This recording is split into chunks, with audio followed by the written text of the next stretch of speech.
सबसे पहले मैं आज सम्मानित किए गए सभी मेधावी स्टूडेंट्स को बहुत बहुत शुभकामनाएं और बधाई देता हूं तथा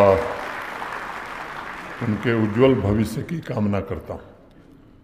10th और 12th कक्षा के सभी मेरिटोरियस स्टूडेंट्स जो किन्हीं कारणों से यहाँ उपस्थित नहीं हैं, उन्हें भी इस अवसर पर मैं बहुत बधाई देना चाहता हूं। युवा ऊर्जा को एक मंच पर लाने तथा सम्मानित करने के लिए मैं अमर उजाला ग्रुप को भी साधुवाद देना चाहता हूं। काफ़ी लंबे अरसे से प्रतिभावान स्टूडेंट्स का सम्मान समारोह आयोजित करके अमर उजाला अखबार समूह उन्हें राष्ट्र निर्माण के लिए प्रेरित करता रहा है। जैसा पहले तिवारी जी ने बताया, सेवा के कई अन्य कार्यक्रमों के माध्यम से भी यह समूह समाज में नई चेतना को जन्म देने का प्रयत्न करता है। इस अवसर पर मैं सर्वांगीण विकास के दायित्वों को निभाने के लिए अमर उजाला के सभी साथियों का और पूरे परिवार का भी अभिनंदन करना चाहता हूँ। आज के कार्यक्रम की शुरुआत मुझे लगता है कि एक भूल को सुधार करके मैं करना चाहता हूँ। मुझे लगता है कि मेरिटोरियस का मतलब ये कदापि नहीं समझना चाहिए कि वह स्टूडेंट जिसने सबसे ज़्यादा नंबर प्राप्त किया वह मेरिटोरियस है। वह है मेरिटोरियस, लेकिन और भी बच्चे हैं जो किन्हीं कारणों से बहुत अच्छा नंबर नहीं पाते हैं। ये जो बच्चे सबसे अधिक स्कोर किए हैं, उनकी निपुणता का, उनकी गुणवत्ता का ये एक पहलू है। नंबर और श्रेणी, मार्क्स एंड डिवीज़न उपलब्धियों का एक महज पैमाना भर होता है। वैसे अगर देखें तो मेरिटोरियस का बड़ा व्यापक अर्थ है। स्टूडेंट्स में टैलेंट्स की जो चमक है वो कंपटीशन तक सीमित नहीं रहती है, बल्कि उसके इंडिविजुअल फ्यूचर की मजबूत नींव के साथ राष्ट्र निर्माण के लिए भी कौशल तथा प्रेरणा प्रदान करती है। इस दृष्टिकोण से मैं मेधावी सम्मान समारोह को टैलेंट्स की चमक को परखने वाले तथा कैपेसिटी बिल्डिंग के लिए प्रेरित करने वाले एक मिशन के रूप में देखता हूँ। इस मिशन में टीचर्स और पेरेंट्स की भी बड़ी महत्वपूर्ण भूमिका होती है। आज यहाँ जिन स्टूडेंट्स के टीचर्स और पेरेंट्स मौजूद हैं, मैं उन्हें भी विशेष रूप से बधाई देना चाहता हूँ। आपने इन बच्चों को जीवन में आगे बढ़ने तथा उपयुक्त माहौल तैयार करने के लिए जो त्याग किया है, मैं उसके लिए आप सबका बहुत बहुत अभिनंदन करता हूँ। मैं मानता हूँ कि टीचर्स को अपनी भूमिका का सही तरह से निर्वहन करने में आज जिस प्रकार का संस्थागत सहयोग, इंस्टीट्यूशनल कोऑपरेशन मिल रहा है, वह शायद हमारे देश में पहले 50, 60, 70 वर्षों में नहीं मिलता था। स्कूल एजुकेशन हो या हायर एजुकेशन, दोनों में जो नेशनल एजुकेशन पॉलिसी द्वारा बुनियादी बदलाव किए जा रहे हैं ताकि कैपेसिटी बिल्डिंग का मिशन सफल हो सके, सभी स्टूडेंट्स की लर्निंग की यात्रा सुगम हो सके, स्टूडेंट्स की बहुआयामी पर्सनैलिटी विकसित हो सके, ये शायद पहले हम नहीं कर पाते थे। जम्मू कश्मीर यूटी की अगर मैं बात करूं तो नेशनल एजुकेशन पॉलिसी की रिकमेंडेशंस को पूरी तरह से लागू करने में जम्मू कश्मीर ने बहुत ही रुचि दिखाई है और कई क्षेत्रों में मैं जानता हूं कि देश के अग्रणी राज्यों या संघ राज्य क्षेत्रों में जम्मू कश्मीर इस मामले में अपना स्थान दर्ज कराया है। भविष्य के ह्यूमन कैपिटल को या ह्यूमन रिसोर्स को तैयार करने पर यहाँ सभी संस्थानों ने बल दिया है। इस पर आगे बात रखने से पहले मैं एक छोटी कहानी आपको बताना चाहता हूँ। 1960 के दशक में तमिलनाडु के एक टीचर थे। जो हर वीक, हर सप्ताह शुरुआत में 1 घंटे का क्लास लेते थे। उस 1 घंटे के क्लास में वह स्कूल में सिलेबस से संबंधित कुछ भी नहीं पढ़ाते थे, बल्कि कभी महात्मा गांधी के बारे में बच्चों को बताते थे, तो कभी गुरुवर रविन्द्रनाथ टैगोर के बारे में बताते थे, तो कभी आइंस्टाइन के बारे में बताते थे, तो कभी न्यूटन के बारे में बताते थे, कभी अब्राहम लिंकन के बारे में बताते थे, तो कभी विवेकानंद के बारे में बताते थे। इनकी कहानियां सुनाया करते थे। किसी किसी सप्ताह भारत के सिविलाइजेशनल हेरिटेज से जुड़ी कहानियों का वर्णन वो करते रहते थे। एक बार उनके एक साथी टीचर ने उनसे पूछा कि आप सिलेबस पूरा करने के बजाय स्टूडेंट्स को इस तरह की कहानियां क्यों सुना रहे हैं? तब उन्होंने बताया कि मैं सप्ताह में 1 घंटे इसके लिए खर्च करता हूं ताकि हमारे स्टूडेंट समझ सकें कि कैसी महान पर्सनालिटीज का विकास पहले अच्छा इंसान बनने से शुरू हुई। मैं मानता हूं कि एजुकेशन का पहला उद्देश्य यही है कि वह स्टूडेंट को सबसे पहले एक अच्छा इंसान बनाए ताकि वह मन, वचन, कर्म से राष्ट्र निर्माण के लिए समर्पित हो, समाज में भाईचारे और प्रेम को बढ़ावे, विचारों के स्तर पर उच्चता प्राप्त कर सके। उसके पश्चात स्कूल एजुकेशन का जो दूसरा उद्देश्य है वह स्टूडेंट में क्यूरियासिटी यानी जिज्ञासा कैसे पैदा किया जाए, जागृत किया जाए, ये दूसरा मुख्य उद्देश्य है। और एजुकेशन का उद्देश्य सिलेबस और किताबों में मौजूद सवालों का रटा रटाया जवाब नहीं है, बल्कि स्टूडेंट्स में नए सवाल कैसे पैदा हों, इसके लिए विद्यार्थी बच्चे को तैयार करना ये सबसे प्राथमिक जिम्मेदारी है। और मैं मानता हूं कि एजुकेशन प्रदान करने में वही क्लासरूम या वही टीचर सफल माना जाता है जो बच्चों में अधिक से अधिक सवाल पैदा करने की क्षमता जागृत करता है, उनके भीतर अननोन को जानने की क्यूरियोसिटी बनाने में मदद करता है। मैंने स्कूल एजुकेशन के कार्यक्रम में अमेरिकन प्रोफेसर जॉन कोहेन के एक रिसर्च का जिक्र 2 साल पहले किया था। उन्होंने कई सालों के रिसर्च के बाद एक निष्कर्ष निकाला कि आमतौर पर 5 साल का बच्चा लगभग घर और स्कूल मिला करके 300 सवाल रोज पूछता है। 15 साल का बच्चा केवल 3 सवाल पूछता है। 33,000 स्टूडेंट्स का सर्वे करने के बाद ये निष्कर्ष उन्होंने निकाला था। जो मुख्य चिंता का विषय मुझे लगता है खास तौर से हमारे अध्यापकों के लिए, स्कूल एजुकेशन डिपार्टमेंट के लिए, कि आखिर इस 10 साल में क्या ऐसा बदलता है कि जो बच्चा 300 सवाल पूछता था 10 साल बाद केवल 3 सवाल पूछता है। ये 297 सवाल क्यों कम हो जाते हैं? प्रोफेसर कोहेन के रिसर्च और सर्वे का निष्कर्ष था कि बच्चा जैसे जैसे बड़ा होता है वह सिलेबस में ऐसा जकड़ जाता है कि उसके विचार सिर्फ करिकुलम के इर्द गिर्द घूमने लगते हैं। धीरे धीरे उसके अंदर की क्यूरियोसिटी समाप्त होने लगती है और तब वो 300 सवाल से घटकर 3 सवाल पर आ जाता है। अब इसको हम प्रोग्रेस कहें, डेवलपमेंट कहें या गिरावट कहें, ये एक विचारणीय प्रश्न है। और इसलिए हर एक स्टूडेंट के अंदर क्यूरियोसिटी को जागृत करना मुझे लगता है सही मायने में यही एजुकेशन है।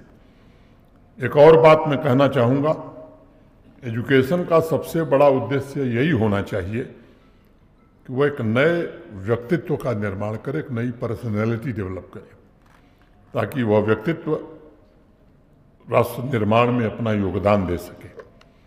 अगर एजुकेशन आपको सिर्फ फर्स्ट डिवीज़न पाने के लिए प्रोत्साहित कर रही है तो मुझे लगता है जो भारत की परंपरा है, प्राचीन परंपरा, वो एजुकेशन नहीं है।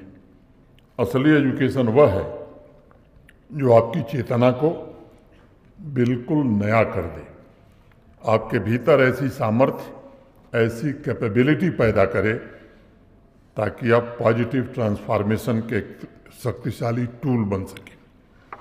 मैं मानता हूं कि हर एक विद्यार्थी को, हर एक स्टूडेंट को जीवन पर्यंत सीखने के भाव को जागृत करना, ये अध्यापक, गुरु या टीचर का सबसे प्राथमिक दायित्व है।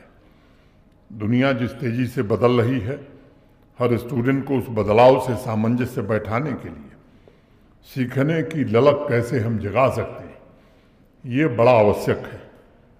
चाहे आर्ट का विद्यार्थी हो, साइंस का हो, टेक्नोलॉजी का हो, जीवन पर्यंत सीखने का कौशल ही एकमात्र वह माध्यम है जो हर स्टूडेंट में क्यूरियोसिटी पैदा करेगी, उसे स्वतंत्र रूप से सोचने की क्षमता प्रदान करेगी तथा स्टूडेंट के जीवन की नींव को मजबूत आधार भी प्रदान करेगी। असली एजुकेशन वह है जो बच्चों में खाली रटे रटाए ज्ञान न भरे, बल्कि उनके व्यक्तित्व को चमकाने का प्रयास करे। मैं मानता हूं कि बच्चों के दिमाग में, माइंड में बारंबार ये बात भरी जाती है कि ये बच्चा बहुत अच्छा है, तुम क्यों नहीं उस तरह की बनते हो, उसकी नकल क्यों नहीं करते हो, उसके जैसा बनने की कोशिश करो। ये कभी कभी पेरेंट्स भी बड़े जोर दे करके ये बात कहते हैं। इस दौड़ में बच्चा अपनी मौलिकता, अपनी ओरिजिनलिटी खो देता है, अपनी पर्सनालिटी से विमुख हो जाता है। आज मैं सभी स्टूडेंट से कहना चाहूँगा कि तुम जो हो वही बनो, तुम स्वयं बनो। ईश्वर हर बच्चे को अतुलनीय और अद्वितीय बनाता है। इस संसार में जितने व्यक्तित्व हैं वो सभी यूनिक हैं और सब ओरिजिनल हैं, कोई किसी का डुप्लीकेट नहीं हो सकता। और इसलिए हमें बच्चों को डुप्लीकेट बनाने की कोशिश नहीं करनी चाहिए, बल्कि स्वयं सेल्फ होने के टूल्स प्रोवाइड करने चाहिए। ये बड़ी आवश्यकता है। हर स्टूडेंट वह बन सकता है जिसकी संभावना लेकर वो पैदा हुआ है। सिर्फ उसके लिए सही वातावरण प्रदान करने की आवश्यकता है। उसे सहजता, उसे करुणा के मूल्य सिखाने की जरूरत है। बाकी विषय तो वो आसानी से सीख जाएगा, लेकिन उसके भीतर ये होश बराबर बना रहे कि वह कुछ नहीं जानता है। जीवन पर्यंत एक स्टूडेंट की तरह उसे सीखना है। फिर देखिए, वह जिस सब्जेक्ट का चुनाव करेगा उसमें वह सफलता के सर्वोच्च शिखर छुएगा। डियर स्टूडेंट्स, अगर आप लोग अपने पेरेंट्स के ज़माने से तुलना करेंगे तो आप पाएंगे कि आप बहुत भाग्यशाली हैं, बहुत लकी हैं, क्योंकि सीखने, सिखाने और उस नॉलेज को साझा करने के लिए आज जो संसाधन हमारे देश में मौजूद हैं वो शायद आपके पेरेंट्स के ज़माने में मौजूद नहीं थे। भारत आज दुनिया की 5th लार्जेस्ट इकानमी बन गया है, 5वीं सबसे बड़ी अर्थव्यवस्था बन गया है। इनोवेशन, साइंस, टेक्नोलॉजी के रिसर्च के मामले में भी अब हमारा देश लंबी छलांग पिछले 8-9 वर्षों में लगा करके डेवलप्ड कंट्रीज के आसपास खड़ा हो रहा है। आज की ग्लोबलाइज्ड इकोनॉमी में नई पीढ़ी के पास एम्प्लॉयबल स्किल हो, इसके लिए भारत के प्रधानमंत्री जी ने NEP, नेशनल एजुकेशन पॉलिसी का बहुत बड़ा उपहार हमारी नई पीढ़ी को दिया है। उसके तहत एजुकेशन सिस्टम ने एक अन्य उद्देश्य भी तय किया है कि स्कूलों में क्रिटिकल थिंकिंग को कैसे बढ़ावा दिया जाए, जिससे भविष्य में कॉलेज लेवल पर स्पेशलाइज्ड क्वालिटी वाले ह्यूमन रिसोर्स का निर्माण किया जा सके। इस बात को हमेशा याद रखिएगा कि आप भविष्य में जब भी एकेडमिक इंस्टीट्यूशन से बाहर निकलेंगे तो और निकल करके जब वास्तविक दुनिया में कदम रखेंगे तब आपको प्रोफेशनल कैरियर को आगे बढ़ाने तथा जम्मू कश्मीर या राष्ट्र के विकास में योगदान देने के लिए यूनिक क्वालिटी की आवश्यकता होगी। उस समय क्रिटिकल थिंकिंग तथा क्यूरियोसिटी से आपने जो कुछ अलग सीखा है वही आपका सच्चा टैलेंट होगा। और इसलिए नेशनल एजुकेशन पॉलिसी ने teacher student mentorship, vocational training, field learning के लिए अनेक आवश्यक परिवर्तन किए हैं। सभी टीचर से मेरा निवेदन होगा कि स्टूडेंट्स में critical thinking, scientific temper, curiosity को जागृत करने में हम उन बच्चों की मदद करें। हमारी संस्कृति में टीचर्स को भगवान से भी, अल्लाह से भी ऊपर का दर्जा दिया गया है, क्योंकि एकमात्र टीचर के पास ही भविष्य निर्मित करने की क्षमता है। एकमात्र टीचर के पास ही वो टूल्स मौजूद हैं जो यूनिक पर्सनैलिटीज़ का निर्माण कर सकते हैं, और एकमात्र टीचर के पास ही वो आर्ट है जो भविष्य के आविष्कार के लिए बच्चों के मन में सपने को जन्म दे सकता है।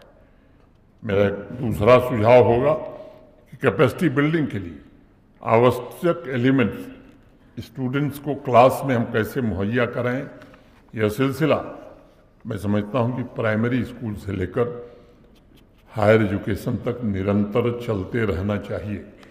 इस व्यवस्था से स्टूडेंट्स न सिर्फ देश का प्रबुद्ध नागरिक बनेगा, इनलाइटेंड सिटीजन बनेगा, बल्कि वह राष्ट्र निर्माण के मिशन में भी बहुत बड़ी भूमिका का निर्वहन करेगा।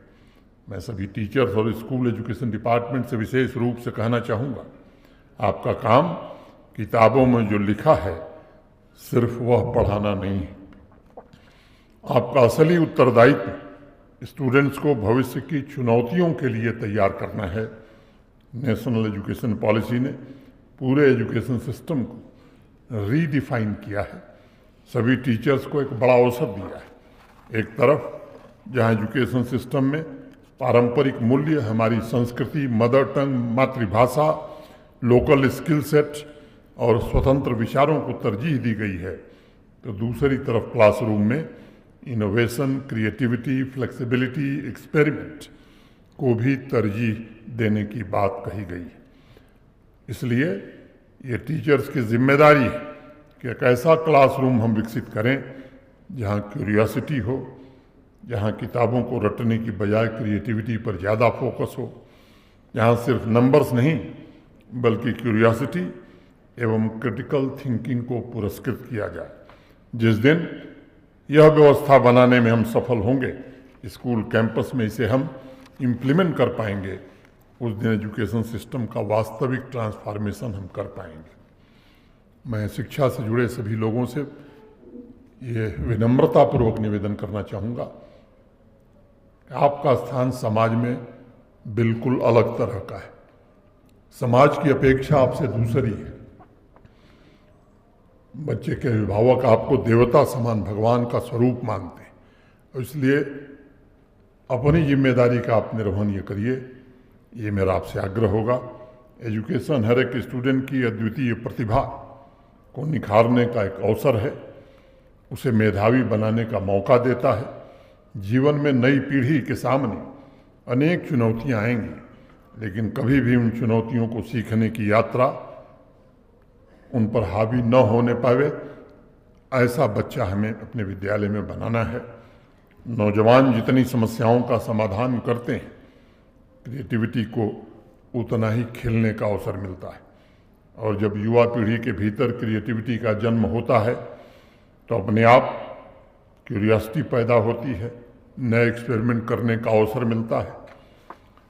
सभी मेधावी स्टूडेंट्स भविष्य में अपनी इंडिपेंडेंट थिंकिंग, अपने इंडिविजुअल ग्रोथ पर फोकस करें। जम्मू कश्मीर और भारत के निर्माण के लिए पूरी समर्पण की भावना से काम करें।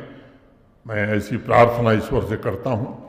आप सबको एक बार पुनः बहुत बहुत शुभकामनाएं देता हूं। और बच्चियों को, अभी मैं गनई साहब से कह रहा था कि इस खास जम्मू के कन्वोकेशन में मैं गया था, तो 11 गोल्ड मेडल पोस्ट ग्रेजुएशन में जिनको मिला उसमें 10 बच्चियां थी, 10 वेर गर्ल स्टूडेंट्स। जिस यूनिवर्सिटी के कन्वोकेशन में जाता हूँ, मोर देन 75% गोल्ड मेडल ये बच्चियां ही पा रही हैं। और वो नज़ारा आज हम लोगों ने यहाँ भी देखा कि जितने लोग आए पुरस्कृत होने, उसमें मोर देन 85% हमारी बच्चियाँ थीं। तो मैं बच्चियों को विशेष रूप से बहुत बधाई देता हूँ। आप यहाँ उपस्थित सभी महानुभावों को एक बार बहुत बहुत शुभकामनाएं। अमर उजाला परिवार का विशेष रूप से आभार। यही बात कहते हुए मैं अपनी बात पूरी करता हूँ। जय हिंद।